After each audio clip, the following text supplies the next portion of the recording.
700 North Korean commandos have just landed in Burkina Faso. Not to train troops or for peace missions, but for something much more direct, to protect President Ibrahim Traoré. What seemed impossible has just happened. North Korea, one of the most hermetic regimes on the planet, has deployed its military elite in the heart of West Africa.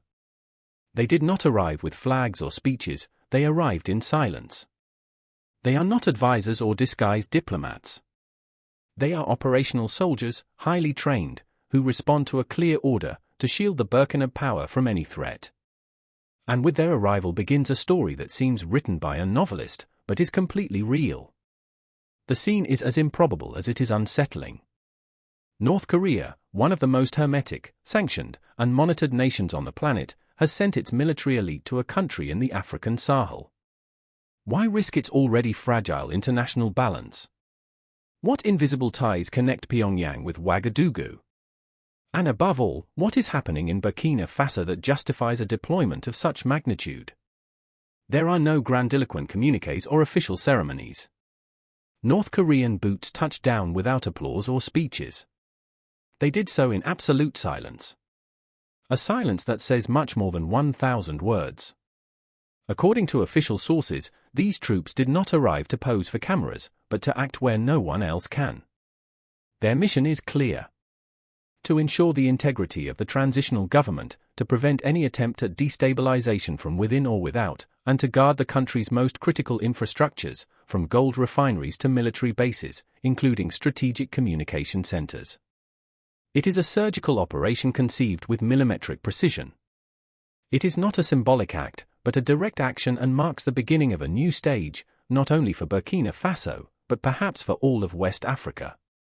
A stage in which the geopolitical chessboard is being rewritten in broad daylight and in complete silence. This deployment not only represents a tactical move, it is a line drawn in history, a before and after, in the way West Africa faces its threats. For decades, the foreign footprint in the Sahel spoke with a strong French accent, more recently with a Russian accent. But North Korean soldiers patrolling the streets of Ouagadougou, that was not even in the boldest scenarios of international analysts. And yet, it is now a tangible reality, silent, but forceful. The troops sent by North Korea were not improvised, they were the result of a strategic architecture designed with surgical precision. Their mission responds to three fundamental axes. First, the direct and immediate protection of President Ibrahim Traoré and his inner circle. Second, the defense of critical infrastructures for the country's sovereignty, airports, gold refineries, strategic communication centers, military installations, and third, perhaps the most revealing, the transfer of highly specialized tactical knowledge, close combat instruction, infiltration techniques, covert surveillance, and neutralization of internal threats, areas in which North Korea not only has experience, it has decades of refinement in extreme conditions, and none of this was the product of chance. There was no improvised reaction or last-minute decisions.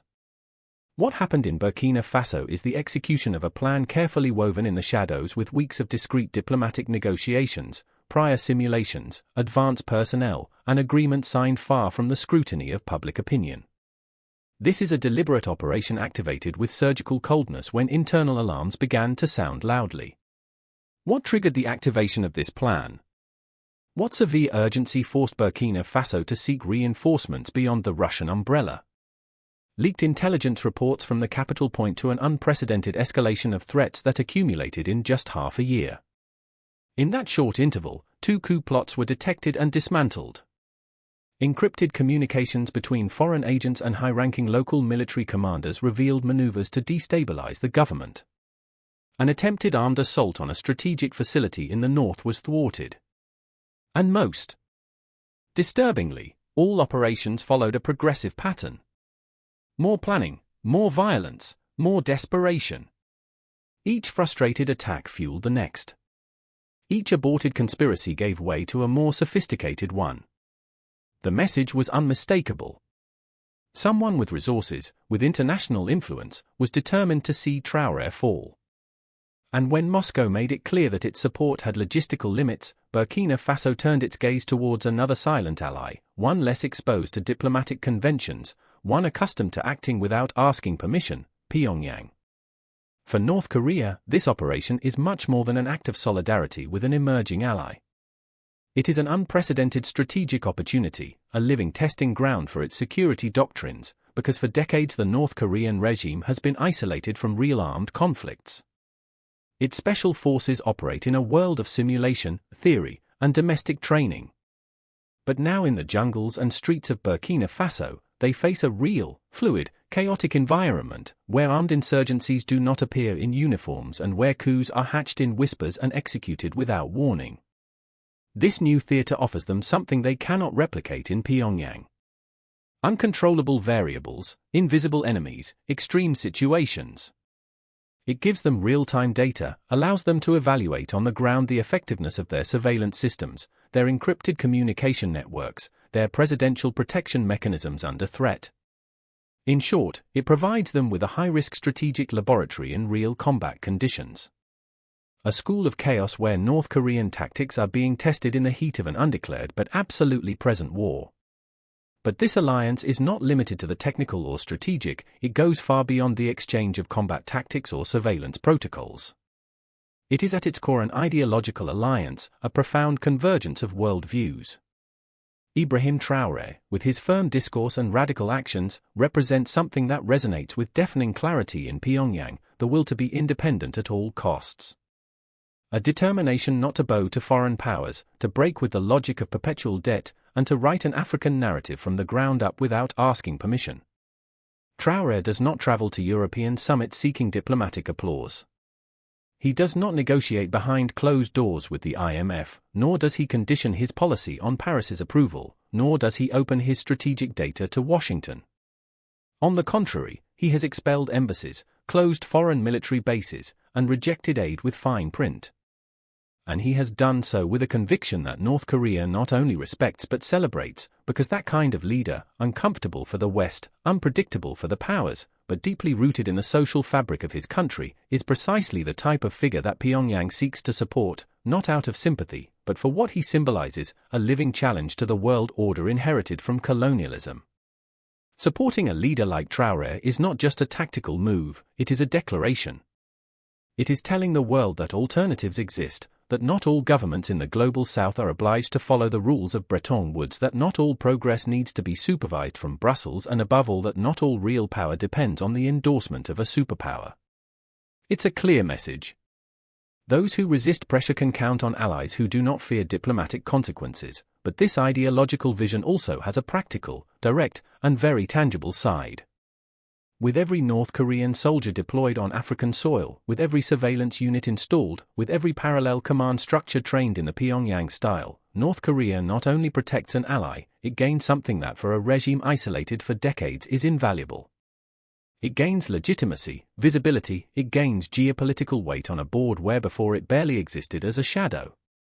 Every new military cooperation, every agreement signed in local currency or through barter, every training that does not go through NATO protocols, is another crack in the old system, a breach through which North Korea accesses strategic resources, alternative diplomatic networks, and trade schemes that completely escape the control of the global financial system, a counter-system that does not depend on SWIFT, nor the dollar, nor central banks supervised from the West. And while that happens, Burkina Faso transforms into something even more powerful, the silent epicenter of a new model of African defense, a system that does not ask permission, that does not beg for help, that does not need votes in the UN to determine its destiny. A model built on autonomy, shielded by discretion, and aimed at guaranteeing one thing, that the Burkina people decide their path without interference. That in itself is already a revolution. The arrival of the North Korean Commandos not only reinforced the president's security, but marked the beginning of a silent but decisive transformation in the state apparatus. The Presidential Guard was reorganized from within with strategic rotations of sensitive personnel. Some commanders were removed, others reassigned, all with a clear purpose: to shield the state from its foundations, closing any breach of internal treason. The new approach was inspired by North Korean tactics, but adapted to the local context. Not only soldiers were trained, but analysts trained to detect threats before they act, and the impact extended beyond the capital. In vulnerable regions, direct command chains were established between the field and the presidency, eliminating intermediaries and accelerating critical decision-making. This model began to be replicated in neighboring countries like Mali and Niger, not by imitation, but by necessity. It was a sign. Africa could build its own security without Western tutelage, and for the West, that represents a greater threat than any military deployment. Because when a country achieves stability without depending on external powers, the entire geopolitical control system begins to falter. That is the true meaning of the 700 North Korean Commandos. Not because of their uniforms or their weapons, but because of what they symbolize, the beginning of the end of the Western monopoly on African security and the emergence of a new order forged in silence, tested on the ground, and raised with a purpose greater than any international summit. Burkina Faso is no longer an isolated case, it is a prototype, a turning point, because the question that resonates is no longer whether the West will react, but how. And more importantly, will it be enough? The rules of the game have changed, the board has moved, and while some still look towards Brussels or Washington, others are already drawing new borders from Ouagadougou. If you want more stories like this, deep, real, and that many prefer not to tell, subscribe now to Stories That Transform. Activate the bell so you don't miss any episodes and leave us your opinion in the comments. We are witnessing the birth of a new geopolitical bloc. Can Africa, with unexpected allies, redefine the global balance of power? See you in the next chapter. Because the future is no longer negotiated in distant offices, it is built here, now in the heart of the Sahel.